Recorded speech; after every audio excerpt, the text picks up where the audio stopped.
We have the biggest gameplay team in Remedy history. In Resonant, I think we've taken the next step. It just felt good. It just felt fun, and it's like something that nobody's really done before.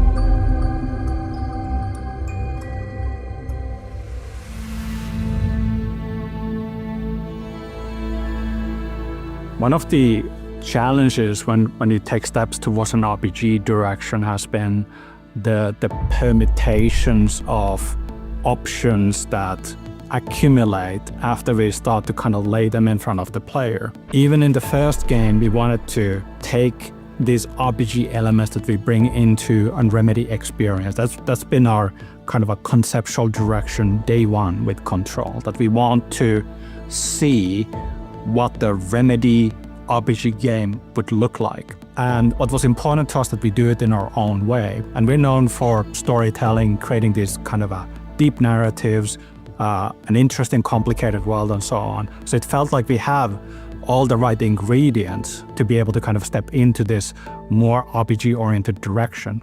And it's been wonderful. We're really excited about that. We have the biggest gameplay team in Remedy history, which allows us to make more weapon forms, more paranatural abilities, more deeper gameplay systems, and the whole gameplay experience will then be much more solid and I would say much more fun. So one very, very big thing that was our main way of forcing the players to engage with combat in the first game was we just had his barriers appear on the doorways and lock you in with the enemies, and you had to kill everyone to get out. On the open streets, we most of the time can't actually do that because we can't just make these huge red walls appear around the player.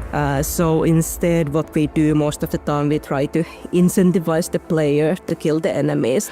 So you can be fighting enemies with melee on the ground level, for example on the street, then use the reach ability to zap yourself up onto a vantage point, shoot some projectiles down, and then jump back down with a ground slam to finish them off.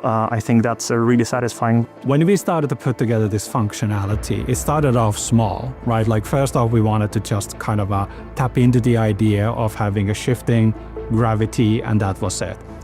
But as we kept working on it, it just felt good. It just felt fun, and it's like something that nobody's really done before to this extent. And we kind of got more excited and engaged by it, and we kept going further. The first time I saw this functionality, I was blown away because I knew when I saw it that we have something really unique and exciting going on here.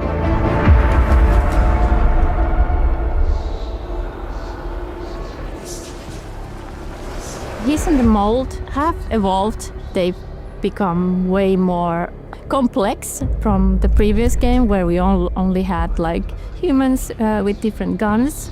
So this time we tried to also emphasize way more the two factions from each other. His and the Mold are these factions that we discover in the first game. Different paranatural forces, equally dangerous. Of course, they have different identities and in the way they affect the world and a different kind of a visual appearance and so on. The mold was one of those things that we needed to visually evolve a bit when stepping out of the oldest house, because we didn't want this game to just feel like it's in a post-apocalyptic setting where the nature is taking over, but our mold really needed to read as an other-dimensional threat. In Resonant, I think we've taken the next step. Enemies have very distinct combat roles. They're all kinds of different shapes and sizes.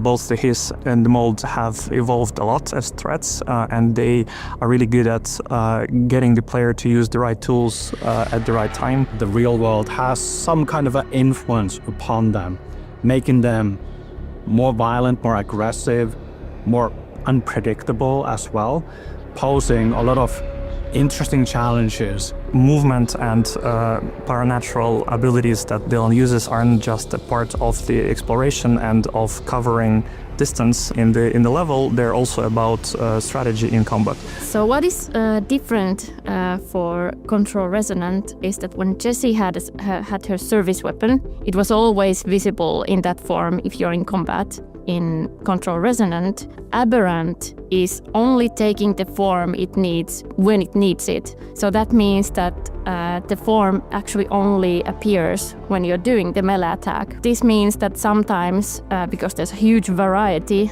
in the forms that you can take, sometimes we only have very limited amount of frames to actually show the form. So we try to do the best we can to actually showcase them, but also at the end of the attacks we have different ways of making the forms then disappear. Aberrant is not just one weapon either. It can shift into different forms depending on what you've unlocked and depending on what is needed for the job at any given time. So it will evolve with the player as they progress through the story and as you explore the world and find new ways to fight. And also the first thing that you do in the game is actually choose which form it will take. So we don't give you a predefined form right in the beginning. We actually get you to choose what you want straight up. We heard player feedback from the first game, and we're happy to reveal that Control Resonant will have save slots, so you can try different things and have multiple concurrent playthroughs going at the same time. You also get access to certain endgame activities in the game. One example of those is Shoom, which will be familiar to returning players from Control 1.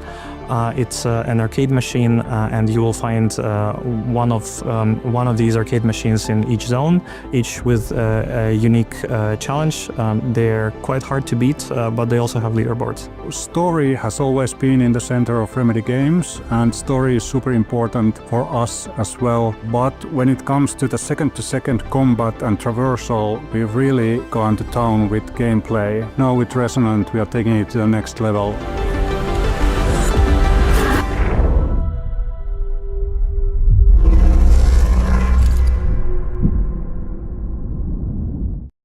PlayStation